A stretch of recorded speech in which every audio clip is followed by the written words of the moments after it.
พบเห็นแล้วผู้หญิงที่โดดหัวนำคานหวังปิดชีพตนเองในวันที่12ที่ผ่านมานี้กราบทักทายสบายดี FC ทุกท่าน FC ทุกคนมาพบมาพ้อกับค่อยในช่องความเสื่อมือนี้ท่านผู้ชมมีข้อมูลข่าวสารเรื่องราวการโดดขัวโตนขัวนำคานซึ่งเป็นครั้งแรกและครั้งประวัติศาสตร์ซึ่งบ่เคยมีมาก่อนอยู่ทางแขวงหลวงพระบางของพวกเฮา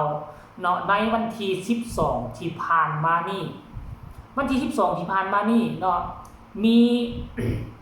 ผู้หญิงคนหนึ่งอายุราวๆประมาณ21-22 ปีซึ่งเราเป็นคนแขวงหลวงพระบางแต่ว่าบ่ได้อยู่ในตัวแขวงหลวงพระบางเป็นคนอยู่บ้านผาเก่งน้อยอยู่ทางเมืองภูคูนเอาละอาจจะเข้ามาเฮ็ดเวียกเฮ็ดว่าหรือว่าอาจจะแต่งงานแล้วก็มาอยู่กับคนอยู่ในเมืองท่านผู้ชมแต่ว่าเรื่องราวในชีวิตของเรามันเกิดอีหยังขึ้นกับชีวิตของเราอันนี้พวกเฮาบ่ฮู้จักเพราะบ่มีข้อมูลข่าวสารบ่เห็นผู้ใดไปขุดไปค้นเอาเรื่องราวการใช้ชีวิตประจำวันว่าเราเจออีหยังปัญหาอีหยังบ่อยู่กับเงินกับชานคันถ้าแต่งงานแล้วมาอยู่นำผัวเจอปัญหาอีหยังอยู่กับครอบครัวผัวบ่หรือบ่ทันมีผัวเทื่อเซาห้องเซาหออยู่ชีวิตประจำวันของเราเฮ็ดหยังเรามีปัญหาหยังเราท้อถอยหยังบ่บางคนก็ว่าผู้หญิงคนนี้เป็นเทิงดาว TikTok มีการไล่สดขายเครื่องทางออนไลน์คือค่อยก็เข้าไปส่องเบิ่งโปรไฟล์ของเราอยู่ทางแอปฟ้าแล้วก็ลักษณะคือเราเป็นคนขายเครื่องออนไลน์อยู่แต่ว่ามันต้องมีแรงจูงใจถ้าว่าเป็นประเทศไทยหรือประเทศอื่นมีคนหวังปิดชีพตัวเองเนาะโดยการว่าอยากอันนั้นเฮ็ดแบบลักษณะนี้นะเขาจะไปคุยข่าวเพื่อจะหาข้อมูลความเป็นจริงความเป็นไปได้ต้นปลายสาเหตุว่าเราเป็นหยังจึงอยากเฮ็ดแบบนี้แต่บ้านเฮามิดเงียบไผสิโดดก็โดดไผสิตุยก็แล้วแต่ฮู้แต่โอ้คนโดดขวดตุยเด้อคนฆ่าตัวตุยเด้อก็แม่นแล้วไปออกข่าวแต่แล้วนี่มันบ่มีสำนักงานข่าวที่มีมาตรฐานมีคุณภาพมีความเก่งกล้าสามารถคือต่างประเทศมันต้องไปจับจุดไผเป็นผู้เฮ็ดสร้างแรงจูงใจให้เราจึงมาโดดขัวครั้งนี้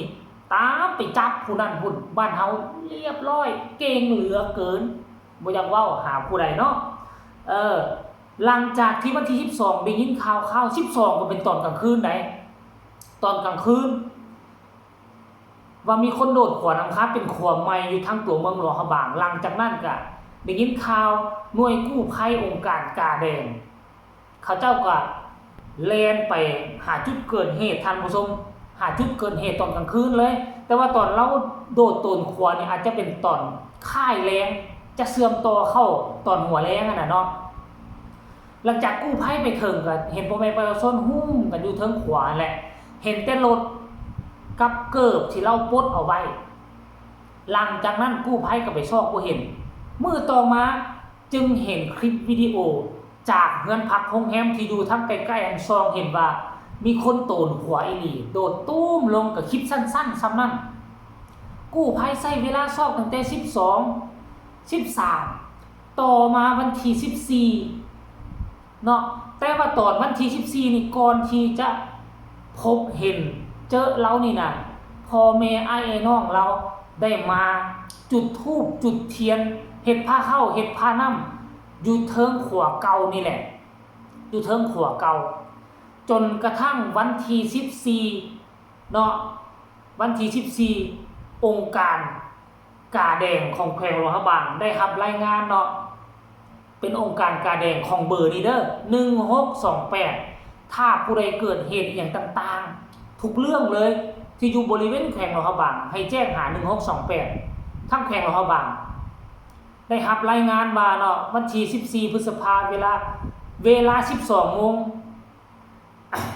นตามที่เบิ่งรูปนั่นเป็นตอนกลางคืน 12 โมงกลางคืนของวันที่14ที่ผ่านมานี่ทีมงานได้รับแจ้งจากเบอร์ฉุกเฉินทางผู้ชมจากเบอร์ฉุกเฉิน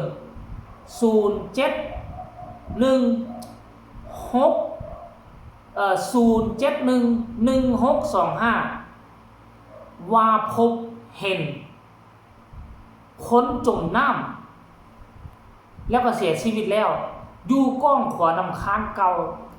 เมืองงานครหลวงพระบางเมื่อทีมงานลงไปกวดสอบพบเห็น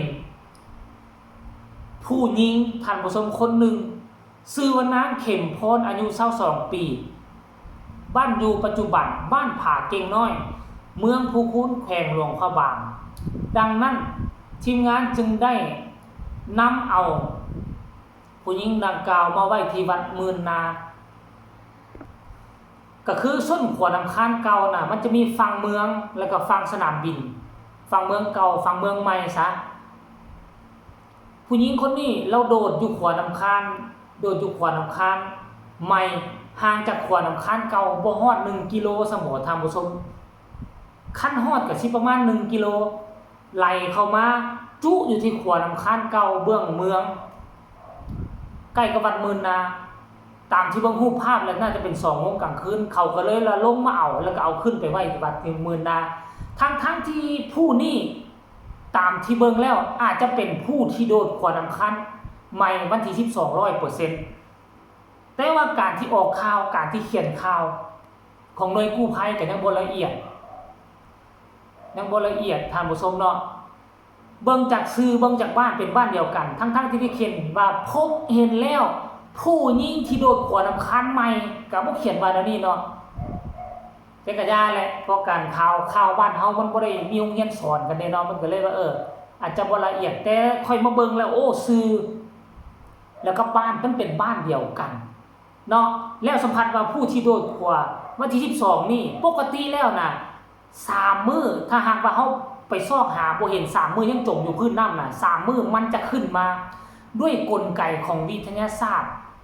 มันอาจจะตึงอาจจะบวมขึ้นมีแก๊สมันก็เลยว่าลอยขึ้นบ่จำเป็นต้องไปบูชาหยังแต่ว่าความเชื่อมันก็คือความเชื่อซอกหา2มื้อแล้วบ่เห็นมื้อที่3มื้อที่4นี่พ่อแม่ก็เลยได้มาจุดธูปจุดเทียนเฮ็ดพิธีหยังต่างๆแล้วภายในค่ำคืนนั้นก็ได้พบเห็นผู้หญิงที่โดดขวาเป็นที่เรียบร้อยแล้วก็ต้องขอแสดงความเสียใจท่านผู้ชมเนาะยุคสมัยนี้มันมีแต่เรื่องราวข่าวสารแต่แนวนี้สมัยก่อนน่ะพ่อแม่สิให้สิด่าตบตีแนวใดก็บ่มีผู้ใดกล้าเฮ็ดแบบนี้มีน้อยที่สุด10-20ปีสิมีเทื่อนึงซั่นสิว่าไปปีนึงบางทีบ่มีฮอดครั้งนึงคนเห็นแบบนี้นะแต่ว่ามาปัจจุบันโลกโซเชียลโลกมันหมุนเวียนเปลี่ยนไปเปลี่ยนเข้ามายุคแบบสมัยใหม่แล้วอีหยังก็มีเรื่องราวแต่เห็นแนวนี้มีข่าวข้อมูลข่าวสารแรกเลิกก็อยู่ทั้งจำปาสักมีคนไปโดดขวาเป็นว่าเล่นมาบ่นี่หลวงพระบางเฮาก็มีแล้วมีคนนึงแล้วจะมีคน2 คน3เฮ็ดตามบ่ให้ติดตามเบิ่งเด้อท่านผู้ชมเนาะคลิปนี้เอามาฝากมาตอนเป็นเพียงเท่านี้ฝากทุกคนกดไลค์กดแชร์กดติดตามเพื่อจะบ่พลาดในคลิปต่อไปพบกันใหม่ในคลิปหน้าสำหรับคลิปนี้สบายดี